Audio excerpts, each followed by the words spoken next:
Good evening, everyone. Welcome to tonight's Periscope. Welcome, everyone. Thank you for joining me live. Good evening, Zoraida. Hello, my love. Welcome. Good evening, Miracles. Good evening to everyone who is just joining right now.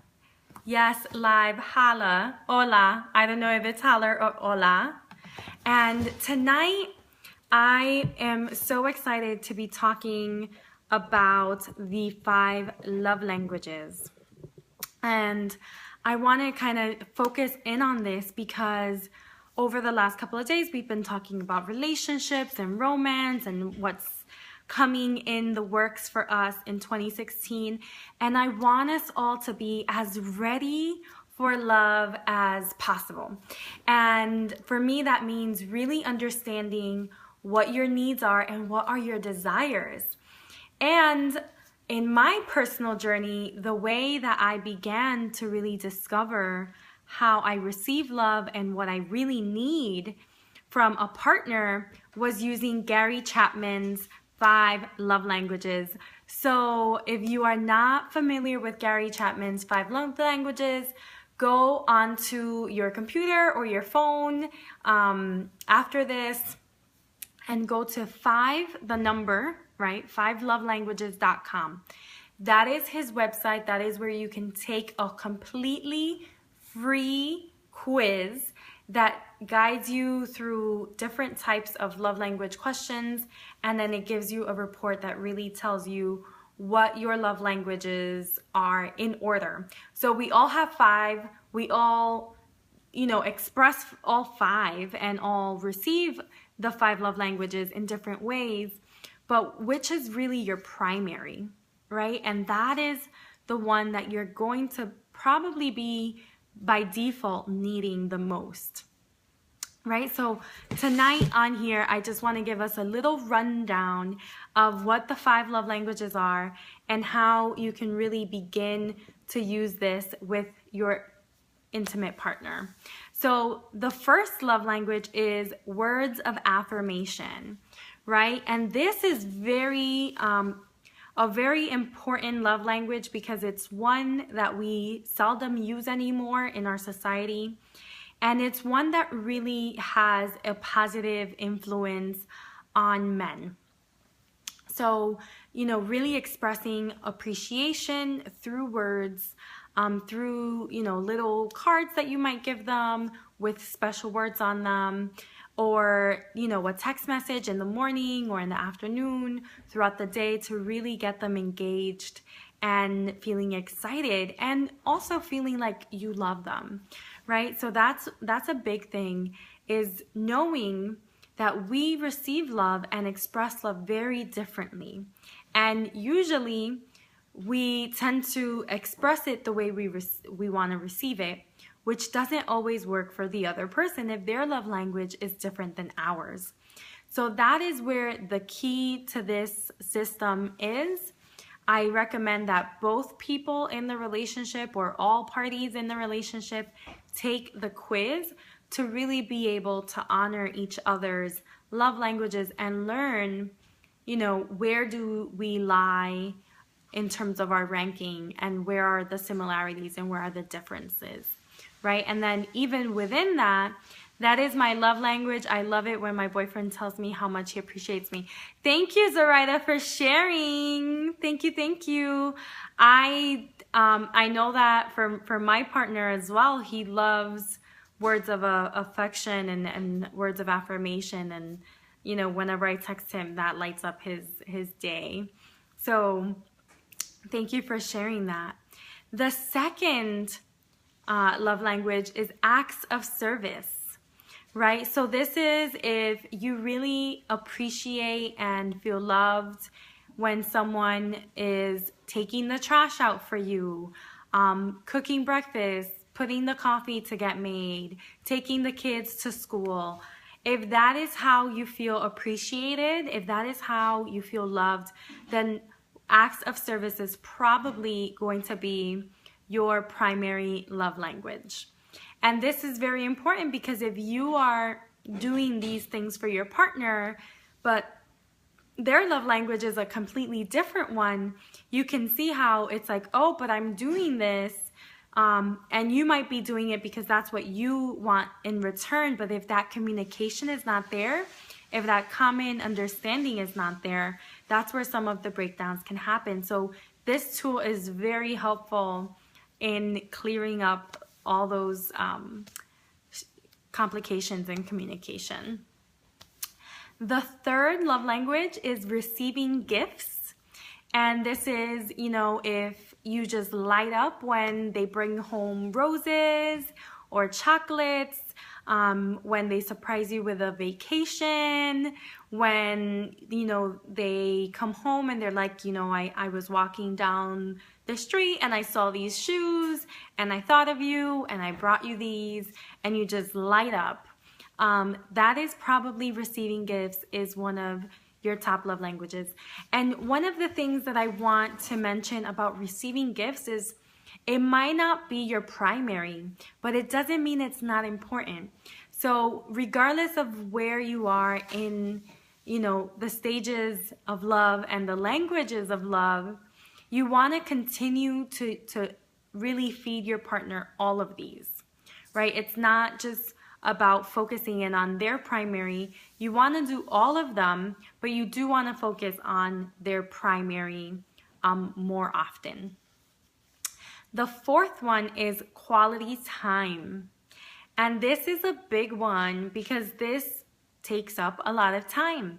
So if you're a time person and you're dating someone who doesn't have a lot of time, you know, that might be one of the challenges in the relationship. And you want to make sure that the time that you do spend together is then very much focused on doing things that bring quality to the relationship, right? Things that make you feel more deeply connected, more understood, just really going into doing things that are of mutual enjoyment. And that is his love language, acts of service. I cook and wash the dishes because it's his. Aw, yay. See, and thank you, Zoraida, for sharing, because I think that that's a great example of how a couple with two really opposite love languages can really nourish and fulfill each other's needs and express love to one another in what resonates for the other person rather than what resonates for them, right? We might not love doing the dishes, but if that's how they feel loved and appreciated, then we're gonna wanna go and do that, right? Because we wanna make sure that our partner feels loved and appreciated. So that's, you know, the fourth was quality time. And the last one is physical touch, right? And with physical touch, I personally find that physical touch does happen to come when physical touch is your primary.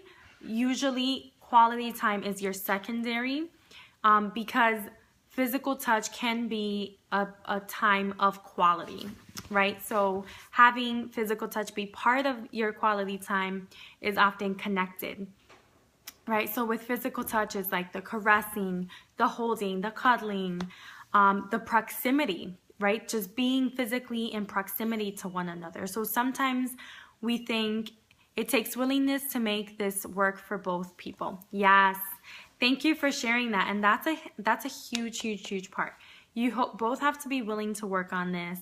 It's not always going to be easy. It's not always going to be fun.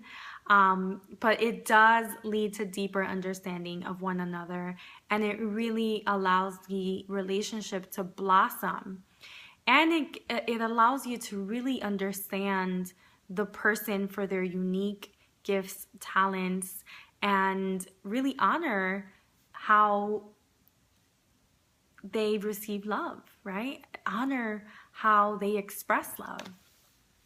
So with physical touch, another thing I wanted to mention is that, you know, physical proximity, like simply being in the same room together, is enough at times, right? So this might be a person that rather than seeing their dating partner once a week, might want to see them 3-4 times a week, right? And it's not because I want to have sex 4 times a week, but it's that physical closeness, that proximity that they're seeking.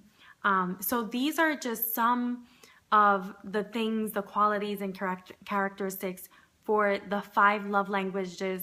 I urge you all to go on 5lovelanguages.com and take the quiz. You can take it for singles, and you can also take it for anyone who's in a partnership. So there's 2 versions of it. So if you're single, you can take it and really understand what your love language is and how to really meet those needs in terms of what you would like to receive from a partner. And the way to use that information, right, when visualizing what you want in a partner is really honoring that they will express love to you in this way, right? So when you're visualizing this boyfriend, this girlfriend, visualizing them having that characteristic. Thanks, I will be retaking the quiz with my boyfriend. Yay, yes. And that's another thing, you know, sometimes what I've seen, I've taken the quiz several times myself, and actually I took it most recently about a few days ago because I'm dating someone new and I wanted to take it with that person. And one of the things I noticed, my ranking doesn't really shift in terms of my top 2, but the other ones have shifted throughout the years, and the number association, the number breakdown has shifted to where now I have a little more emphasis on the quality time. Even though physical touch is still my primary, the quality time is coming up stronger for me as how I receive love. So that is just a couple of tips and tricks about how to use the 5 love languages. I hope you all find this tool helpful and that it helps guide your relationship throughout 2016. Until tomorrow night, I invite you to visit my website, sexualitypower.com. Go to the Contact Me tab, and there you can find all of my information and how to claim your 20-minute sexuality exploration session with me. This is an offer exclusive for you Periscope viewers and is up until December 31st at midnight. So catch you on one of those sessions, and until tomorrow, have a passionate evening. I love you all. Bye.